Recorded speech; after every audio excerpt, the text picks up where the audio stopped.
जय हिंद दोस्तों। एग्ज़ाम की पॉइंट में एक बार फिर से आप सभी का स्वागत है।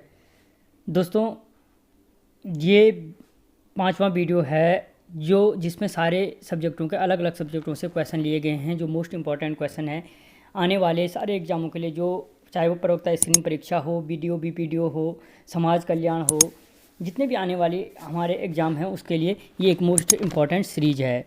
तो देखते हैं दोस्तों, जो आज का पहला क्वेश्चन है रोटी सूची प्रथा शुरू करने वाला पंवार शासक था। कि यानी रोटी सूची प्रथा किस पंवार शासक ने शुरू की थी? अजय पाल ने, सुदर्शन शाह ने, प्रद्युम्न शाह ने या महिपति शाह ने?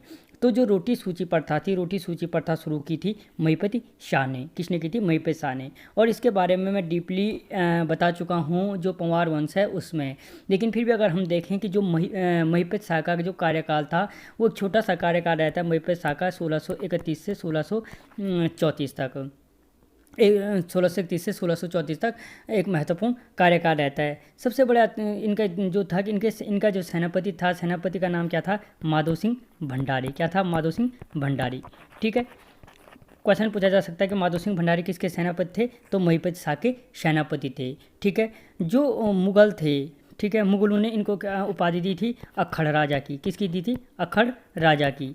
क्वेश्चन बन सकता है कि अक्खड़ राजा की उपाधि महिपति शाह को किसने दी थी? तो आंसर हो जाएगा मुगलों ने दी थी। ठीक है, और जो माधो सिंह भंडारी है, माधो सिंह भंडारी को किस नाम से जाना जाता है? गर्वभंजक के नाम से जाना जाता है। किस नाम से जाना जाता है? गर्वभंजक के नाम से जाना जाता है। दोस्तों, अगला क्वेश्चन है किस चंद शासक के काल को कुमाऊं का स्वर्णिम काल कहा जाता है? कुमाऊं का स्वर्णिम काल किस चंद शासक के काल को कहा जाता है? जगत चंद के कार्यकाल को, कल्याण चंद के, भीष्म चंद के या कीर्ति चंद के?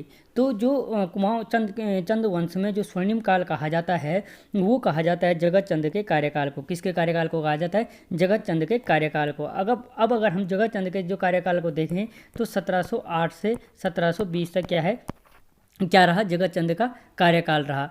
ठीक है, और यहीं पे याद रखना, एकमात्र चंद शासक था जगत चंद जिसने क्या किया था? जो श्रीनगर राजधानी थी, किसकी? पंवार वंश की। उस श्रीनगर राजधानी पे क्या किया था? कब्जा कर दिया था। ठीक है, क्वेश्चन बन सकता है कि श्रीनगर राजधानी पर या पंवारों की राजधानी पर कब्जा करने वाला चंद शासक था, तो आंसर क्या हो जाएगा? जगत चंद वो शासक था। ठीक है दोस्तों, अगर क्वेश्चन बढ़िया लग रहे हैं तो वीडियो को लाइक कर लो और चैनल को सब्सक्राइब कर लो यार। और इससे पहले की वीडियो अगर आपने नहीं देखा तो आप चैनल की प्लेलिस्ट में जा करके देख सकते हो। अगला क्वेश्चन, गोरखा शासन में कपड़ा बुनकरों से लिया जाने वाला कर कहलाता था। ठीक है, भले दोस्तों ये गोरखा शासन अलग वीडियो बना चुका हूँ, जिसने नहीं देखा वो देख सकता है। पंवार वंश अलग वीडियो है, टिहरी रियासत पे स्पेशल वीडियो है और चंद वंश पे वीडियो है। तो शायर, बहता, मिझारी या टानकर? तो जो गोरखा शासन में कपड़ा बुनकरों से लिया जाने वाला जो कर था वो कर कहलाता था टानकर। क्या कर कहलाता था? टानकर कहलाता था। यहीं पे अगर हम देखें जो शायर कर था, शायर कर क्या था? एक सीमा शुल्क कर था। अगर सीमा पे लिया जाने वाला जो कर था, सीमा शुल्क कर क्या कहलाता था? शायर कर कहलाता था। ठीक है, अगर हम यहाँ पे देखें बहता कर क्या था? छुपाए हुए खजाने पर लगने वाला कर था। छुपाए खजाने पर लगने वाला कर क्या कहलाता था? बहता कर कहलाता था। ठीक है, जो मिझारी कर था वो क्या था? ब्राह्मणों से और शिल्पकारों से लिया जाने वाला कर था। ब्राह्मणों से और शिल्पकारों से लिया जाने वाला कर क्या कहलाता था? मिझारी कर कहलाता था। ठीक है, ये चारों कर मोस्ट इंपॉर्टेंट हैं कि टानकर हो गए कपड़ा बुनकरों से लिया जाने वाला कर, मिझारी कर हो गए ब्राह्मणों से और शिल्पकारों से लिया जाने वाला कर, बहता कर हो गए छिपाए हुए खजाने पर लगने वाला कर, और जो शायर कर था सीमा शुल्क कर कहलाता था, शायर कर के नाम से जाना जाता था। ठीक है, अगला क्वेश्चन, उत्तराखंड का दार्जिलिंग कहा जाता है चोपता को, कोशानी को, सल्ट को या पिथौरागढ़ को? तो जो उत्तराखंड का दार्जिलिंग कहलाता है, उत्तराखंड का दार्जिलिंग किसको कहा जाता है? कोशानी को कहा जाता है। ठीक है, कोशानी को क्या कहा जाता है? उत्तराखंड का दार्जिलिंग के नाम से भी जाना जाता है। अब अगर हम कोशानी को देखें, भले ही दोस्तों मैं इससे पहले जो उत्तराखंड यूके 13 के नाम से जो सीरीज चल रही है वहाँ पे मैं कोशानी को ढंग से बता चुका हूँ कि जो कोशानी है, कोशानी क्या है? कोशानी का पुराना नाम बलना के नाम से जाना जाता था। किस नाम से? बलना के नाम से जाना जाता था। ठीक है, किस पहाड़ी पे स्थित है? पिंगनाथ पहाड़ी पर स्थित है। किस पहाड़ी पर? पिंगनाथ पहाड़ी पर स्थित है। ठीक है, अगर हम इसके बारे में और देखें तो हाँ, कोसी और गरुड़ नदी के संगम पर स्थित है। कोसी और गरुड़ नदी के संगम पर स्थित है कौन? कोशानी। ठीक है। अगला क्वेश्चन,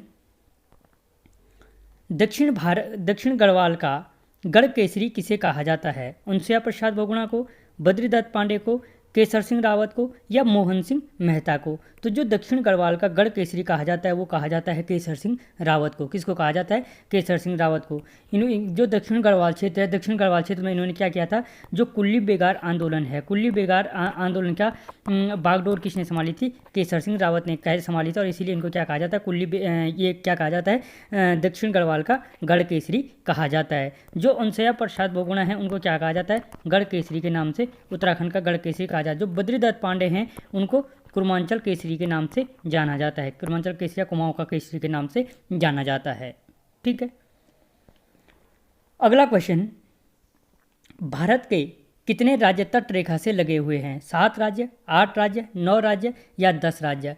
तो दोस्तों जो भारत के तट रेखा वाले राज्यों की संख्या वो कितनी है? 9 है। ठीक है। कितनी है? 9। इनमें से अगर हम देखें तो जो सबसे लंबी तट रेखा है, सबसे लंबी तट रेखा किसके वाला राज्य कौन है? गुजरात है। कौन है? गुजरात है। और जो सबसे छोटा तट रेखा वाला राज्य है वो कौन सा है? गोवा। ठीक है। सबसे लंबी तट रेखा वाला राज्य गुजरात और सबसे छोटी तट रेखा वाला राज्य कौन है? गोवा है। अगर हम जो गुजरात की जो तट रेखा की लंबाई है वो है 1214 समथिंग किलोमीटर है। ठीक है। 1214 समथिंग किलोमीटर है। और जो गुजरात की तट रेखा की लंबाई है वो 101 किलोमीटर है। ठीक है। जो गुजरात की तट रेखा की लंबाई है वो कितनी है? 101 किलोमीटर है। और जो तट रेखा वाले 9 राज्य हैं उनमें आते हैं केरल, कर्नाटक, गोवा, महाराष्ट्र, गुजरात, आंध्र प्रदेश, उड़ीसा और पश्चिमी बंगाल। ठीक है। अगला क्वेश्चन, आरबीसी का जीवन काल होता है 80 दिन, 100 दिन, 110 दिन या 120 दिन? तो जो आरबीसी का जीवन काल होता है वो कितना होता है? 120 दिन होता है। जो इसका मुख्य है कि जो जनरल साइंस के तौर पे है। ठीक है। जो आरबीसी का रासायनिक नाम है वो क्या है? एरिथ्रोसाइट है। क्या है? एरिथ्रोसाइट। दोस्तों अगर किसी को ब्लड के बारे में डीपली पढ़ना है या हार्ट के बारे में पढ़ना, वो चैनल के प्लेलिस्ट में जाकर के साइंस के नाम से एक प्लेलिस्ट बनी है, वहाँ पे बायो के नाम से, उसमें जाकर के पढ़ सकता है। ठीक है। तो यहाँ पे क्या है, जो इसका रासायनिक नाम है, रासायनिक नाम कहलाता है एरिथ्रोसाइट कहलाता है। और जो आरबीसी की संख्या पाई जाती है 4 से 4.5 लाख प्रति घन मिलीमीटर पाई जाती है, प्रति घन मिलीमीटर पाई जाती है। ठीक है। इसका मुख्य कार्य क्या होता है? ऑक्सीजन का प्रवाह करना। ठीक है। हीमोग्लोबिन के साथ ऑक्सीजन का प्रवाह करता है। बाकी इसमें यही है मोस्ट। आगे, जो सदा से चला आ रहा है कहलाता है। तो जो सदा से चला आ रहा है उसके लिए एक शब्द क्या कहलाता है? अतीत, असामयिक, अनवरत या असाध्य? तो जो क्या है? सदा से चला आ रहा है, जो सदा से चला आ रहा है उसको क्या कहते हैं? अनवरत कहा जाता है। वो क्या कहलाता है? अनवरत कहलाता है।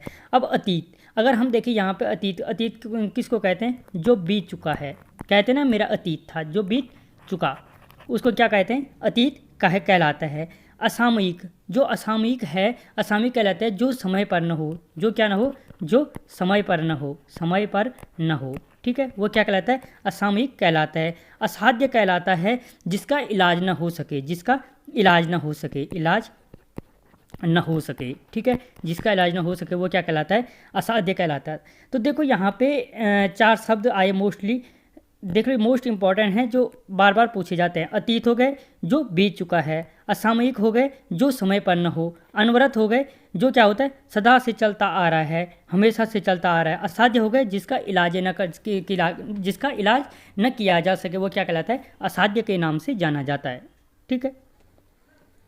अगला क्वेश्चन, मौलिक अधिकारों का निलंबन कर सकता है। जो मौलिक अधिकारों का निलंबन कौन कर सकता है? संसद, प्रधानमंत्री, सर्वोच्च न्यायालय और राष्ट्रपति। तो जो मौलिक अधिकारों का निलंबन है, मौलिक अधिकारों का निलंबन करने की शक्ति रहती है किसके पास? राष्ट्रपति के पास। ठीक है। तो जो मौलिक अधिकार, हमारे मौलिक अधिकार किस में दिए गए हैं? भाग 3 में। ठीक है। कितने से कितने तक? 1 से 4 5 से 12 से 35 तक। कितने तक? 12 से 35 तक दिए गए हैं। ठीक है। मौलिक अधिकारों को कितने से? 12 से 35 में रखा गया है। कितने प्रकार के मौलिक अधिकार हैं जब संविधान लागू हुआ था, यानी 26 जनवरी 1950 को जब संविधान लागू हुआ तो उसमें मौलिक अधिकार कितने थे? 7 मौलिक अधिकार थे। वर्तमान में कितने मौलिक अधिकार हैं? 6 मौलिक अधिकार हैं। जो एक मौलिक अधिकार था आर्टिकल 31 में क्या था? संपत्ति का अधिकार था, जो उस संपत्ति के अधिकार को अब हटाया गया है। ठीक है, अगला क्वेश्चन, चित्रधार दो बूंदें व प्रणय गीत के रचनाकार हैं। चित्रधार, दो बूंदें और प्रणय गीत के रचनाकार कौन हैं? प्रेमचंद, महादेवी वर्मा, जयशंकर प्रसाद या सुमित्रा नंदन पंत?